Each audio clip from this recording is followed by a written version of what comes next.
Hello! So in this video, I'm going to try to do something a little bit different. I'm still going to be weaving and I'm still going to be making fun clothes, but I'm going to try to vlog the process instead of my normal video production style. As I mentioned in my last video, I joined a weaving study group that's hosted by Saori Wooster. So for the next couple months, I'll be making weavings inspired by our group's monthly challenges and taking you along the process with me. So for the month of February, our challenge is to do log cabin weaving. Basically what that means is that if you warp your loom in a specific way, and then you weave in a specific way, you'll end up with this really cool kind of 3D looking woven design. Our challenge is to take log cabin and to make it uniquely our own, which is going to be really interesting because I've never actually woven log cabin before. So I not only have to figure out how to do it, but I also have to figure out how to mess with it and have fun with it at the same time. So that's going to be interesting. So the first step is to pick out the yarn. I decided to go with Haresville Shetland, which is this super beautiful fingering weight wool. When I was on their website, I absolutely fell in love with this magenta color, so I decided to base my whole project around this one cone of yarn. So I picked eggplant and water lily to match because they both kind of have pieces of this magenta color in them, and it provides a range of values. So I have a light, a middle, and a dark to work with. And I think that'll really make the log cabin design pop. So how you achieve the log cabin effect is that you have a warp where the threads alternate between two colors. So how I'm going to achieve that is by holding two yarns at the same time as I'm wrapping this around the warping board. And the part that gets fun and where I get to be creative is how I change the colors and in what ratios I include each color in the warp.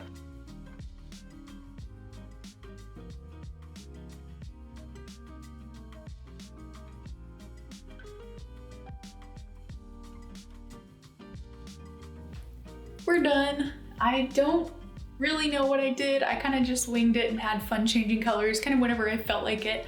So I don't really know how this is going to turn out, but I feel like that's a part of the fun. So now I get to tie this up and take it off the warping board.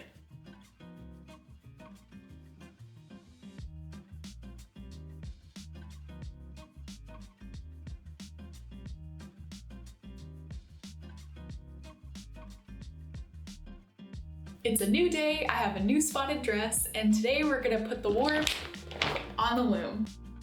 I'm still fairly new at making my own warps, so I still struggle a little bit with this process and definitely make a lot of mistakes, but I'm slowly getting the hang of it.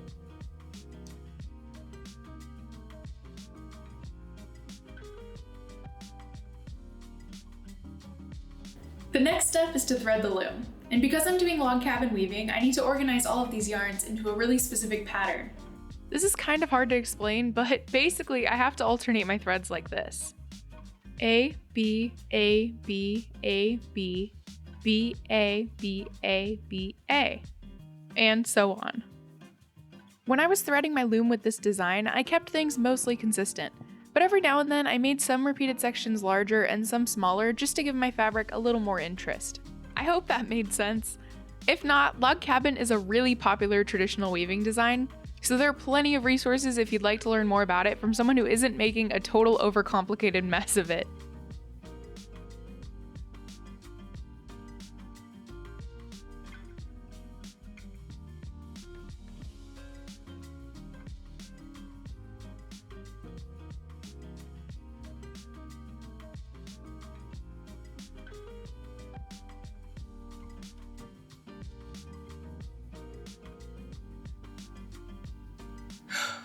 Four hours later and the loom's finally done, and I definitely need a nap, so I'm gonna start weaving tomorrow.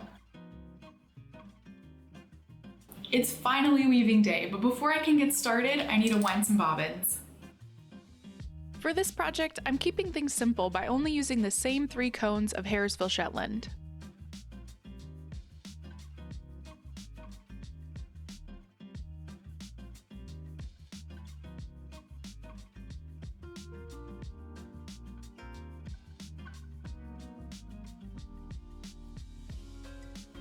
Warp, check.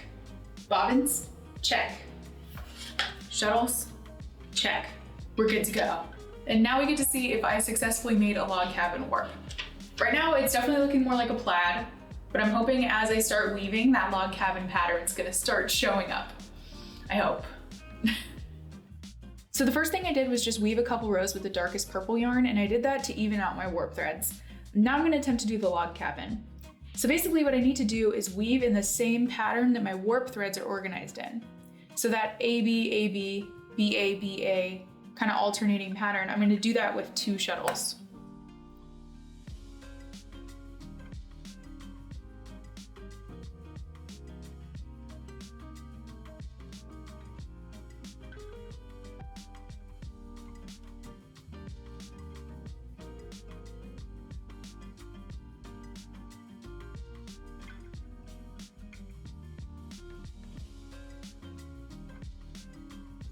Whoa, okay, so it's definitely showing up. This is kind of what I hoped would happen. So it's only showing up in the areas where the yarn pairings match. So I'm using the dark and the middle color. So in areas where there's a dark and a middle color, it's actually showing up. And that's really exciting.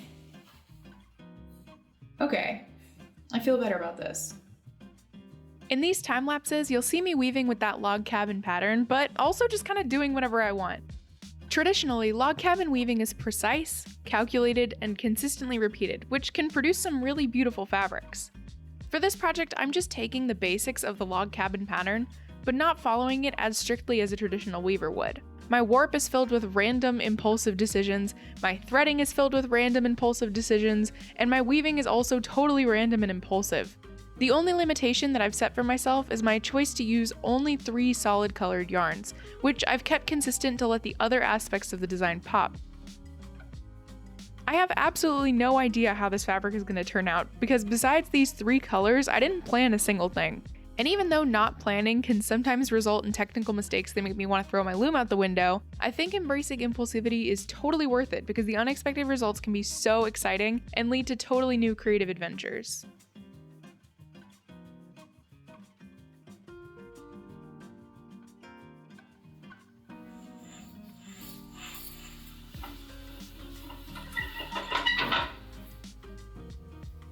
Ta-da!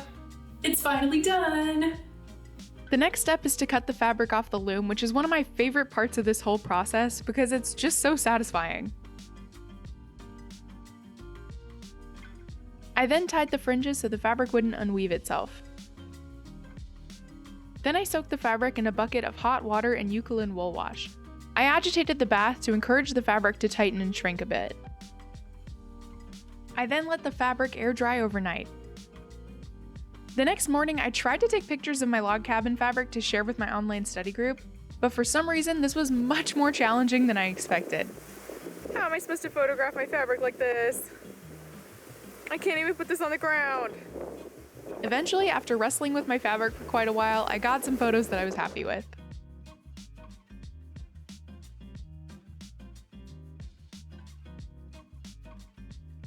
Now that the fabric's done, it's time to sew it into something. I wasn't really sure what I was gonna make just because I only have 3.5 meters of this fabric, which isn't a whole lot to work with, but then I found the perfect thing online. I found a McCall's pattern from 1996 that has a ton of different vest designs in it. I think I'm gonna go for design F because it has the simplest shape and is very boxy, which means less fabric cutting, which is a huge plus. Another thing that I really like about these sewing patterns is that they feature a lining, which is great because my fabric isn't really skin soft. I mean, not that I would really wear a vest with nothing else under it, just like on my skin, but I just really like the look of a clean, polished lining. So I ordered some fabric and notions from Mood. I got a silk Habotai lining in a beautiful magenta color and a matching thread. This pattern also called for a small buckle, but I couldn't decide which one to get, so I got 3, and I'll decide how crazy I want to go with this design once I see it all together. So the first step is to cut out the pattern pieces. Normally I would opt for tracing, but because this only comes in one size and I know that I'm going to make a bunch of more vests in the future, I don't feel as bad cutting into it. The next step is to make a mock-up using scrap fabric, just to make sure that the vest fits the way I want it to before I start cutting into my hand-woven fabric. I then cut out my pattern pieces. This is basically the same process as working with normal fabric, but with one extra step. I laid down my paper pattern, pinned it to my fabric, and then traced it with chalk. But instead of just cutting the fabric from this point, I took my fabric to the sewing machine and sewed along this chalk line with a straight stitch.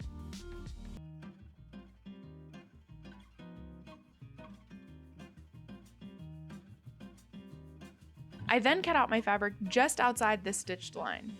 This step ensures that those funky, curvy pattern pieces won't unweave themselves immediately after cutting them. I repeated this process for all of the vest pieces. For some reason, this step was extremely challenging. Kidding. Why? Must you? No, don't rip it. No, no, no. Just sit. Just be good. No, no, no, no, no, no, no, no, no, no, no, no, no. Kidding, no. Once my pattern pieces were all cut out, I then followed the rest of the pattern instructions to make the vest and lining. Well, I mean, I tried my best, at least. I accidentally switched some of the steps around, which resulted in me getting totally stuck and panicking that I had just ruined my whole project. So I called up my friend Rosalie, who's a super skilled sewist. She helped me figure out how to work around my mistakes so I could get back on track and finish my vest. I ended up needing to hand finish some seams, which of course was supervised by my lovely sewing assistant.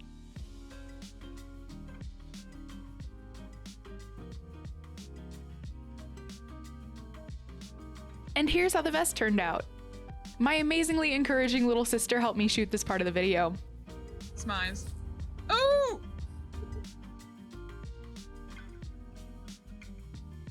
I'm going to the scenery a little bit. No one cares about the scenery, it's about fashion! Sorry, you're gonna have a lot of yelling on you. Yeah, I can tell. Wow, look at all this nature, it's so beautiful. Fish! Make a fish noise. Blah, blah.